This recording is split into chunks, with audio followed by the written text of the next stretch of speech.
که چیرته تاسې د آی آر سی سی سره هر ډول اپلیکیشن تاسې ولرئ، تاسې ورته اپلای کړي وي، هغه که پی آر کارت دپاره وي، هغه که ورک پرمټ دپاره وي، هغه که هر ډول اپلیکیشن دپاره تاسې اپلای کړي وي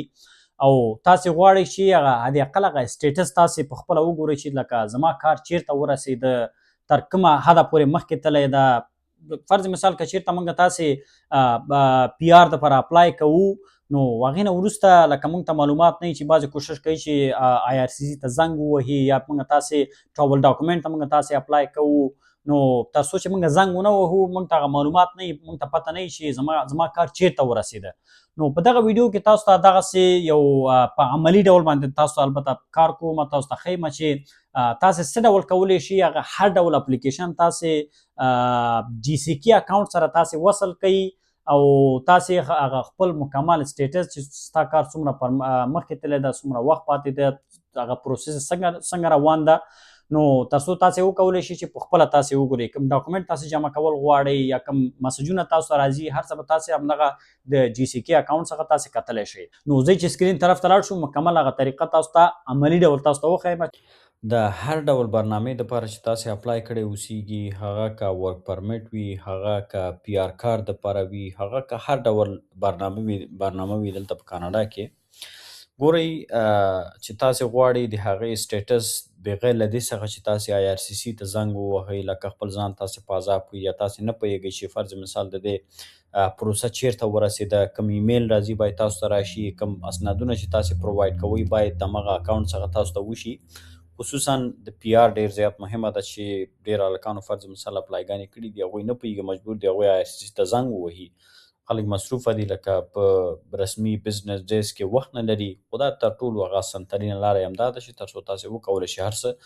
سټیټس د هر یو اپلیکیشن تاسې په خپله چیک کوئ. نو دا تاسې وګورئ د حامد خان پشهیي دا چې د جي سی کې اکاونټ ده، لومړی باید تاسې جي سی کې اکاونټ باید تاسې ولرئ چې هغه ډېر زیات مهم ده. نو که څوک نه پوهېږي چې جي سی کې اکاونټ څه ډول جوړېږي، نو په زما په یوټیوب کې ویډیو موجوده ده چې ورک پرمټ ته تاسې څه ډول کولی شئ اپلای وکړئ یا رینیو کړئ. نو هلته لومړی ما جي سی کې اکاونټ باندې کار کړی ده چې جي سی کې اکاونټ څنګه جوړېږي، هلته ما جوړ کړی ده. نو جي سی کې اکاونټ به جوړ کړئ، بیا هغې نه وروسته ګورئ تاسو ته به دغه صفحه راشي. نو دلته لیکلي ګوره اډ لینک یور اپلیکیشن ټو یور اکاونټ. نو دلته تاسې کولی شئ چې هر ډول اپلیکیشن چې وي دلته تاسې اډ کړئ، د هغې نه وروسته تاسې کولی شئ چې هر څه مکمل هغې سټیټس او ټول معلومات تاسې د همدغه جي سی کې اکاونټ کې تاسې وګورئ چې کوم ایمیل کوم مسج هر څه راځي همدلته به راځي. نو دې باندې تاسې کلیک وکړئ، چې کله دې باندې کلیک وکړلو بیا به لاندې راشئ، ګورئ دلته وټ پروګرام ډیډ یو اپلای فور، ګورئ کیټګوري ریکوایرډ دي، که به دې باندې کلیک وکړئ، ګورئ سټیزنشپ ته که چېرې تاسې اپلای کړی وي، هر څه هغه ځان ته بل اپلیکیشن وي دلته تاسې اډ کولی شئ. ګورئ اوس فرض مثال پرمننټ ریزیډنس کارډ، موږ تاسې پی آر کارډ دپاره اپلای کړی ده، هغه موږ تاسې غواړو چې دلته یې وصل کړو چې تر څو د هغې سټیټس هر څه په اړه موږ تاسو ته معلومات اوسي. دې باندې زه کلیک کوم، ګوره چې کله م کلیک کړه دلته ګورئ پلیز سلیکټ وان، ګورئ دلته تاسې کلیک وکړئ، دلته تاسې داسې یو دغه انتخاب کړئ چې هغه ټول معلومات باید تاسو سره وي، صحیح ده. اپلیکیشن نمبر اینډ فیملی نیم، که چېرته دا تاسو سره وي همدا کلیک کوئ، ټول لاندې خانې بیا ډکېږي. که چېرته اپلیکیشن نمبر اینډ یونیک کلاینټ ایډنټیفایر یو سی آی نمبر که چېرته تاسو سره وي، فیملی نیم ګیون نیم اینډ ډیټ اف برث، نو که چېرته دا یو سی آی نمبر او دا نور شیان تاسو سره نه وي نو دا شیان تاسې انتخاب کړئ. خو اپلیکیشن نمبر چا چې اپلای کړی وي نو تاسې ټول لرئ، اپلیکیشن نمبر به تاسو سره وي چې پی آر دپاره اپلای کړی ده، صحیح ده. که فرض مثال دا فتن تاسو سره نشته، دلته نور لکه اپشن ډېر دي، یونیک یو سی آی نمبر او یور فیملی نیم، که چېرته دا زه کلیک کوم، ګورئ دلته ټول معلومات غواړي، دلته یور فیملی نیم، دلته په فیملی نیم ستا خپل لاست نیم به ورکړي، ګیون نیم کې به خپل نوم ورکړي، ډیټ اف برث کې به خپل ډیټ اف برث تاسې ورکړئ، خپل پلیس اف برث سیټي ټاون اف برث، خپل سیټي خپل ښار به دلته تاسې ورسوئ، کنټري او ټریټري اف برث، لکه فرض مثال افغانستان به دلته تاسې انتخاب کړئ، بیا لاندې راشئ، ګورئ پرووایډ د فالوینګ انفارمیشن انټرډ آن د اپلیکیشن، ډیټ یو بیکیم ا پرمننټ ریزیډنس،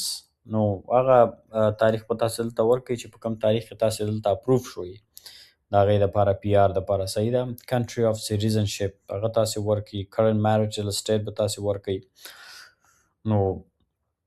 کنټري اف سټیزنشپ کې به افغانستان ورکوي، کرنټ میرټل اسټیټ کې به تاسې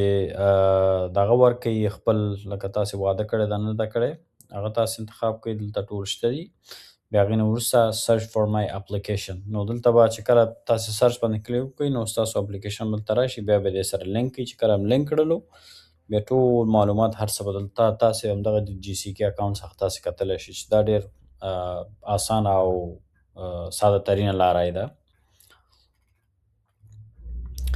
نو که بیا هم کوم څوک څه پوښتنه لري کولی شي چې همدلته په کمنټ کې ما سره شریک کړي. انشاءالله زه به تر حده پورې چې کوم پوښتنې ماته یاد وي زه به تاسو ته حتما ځواب وم.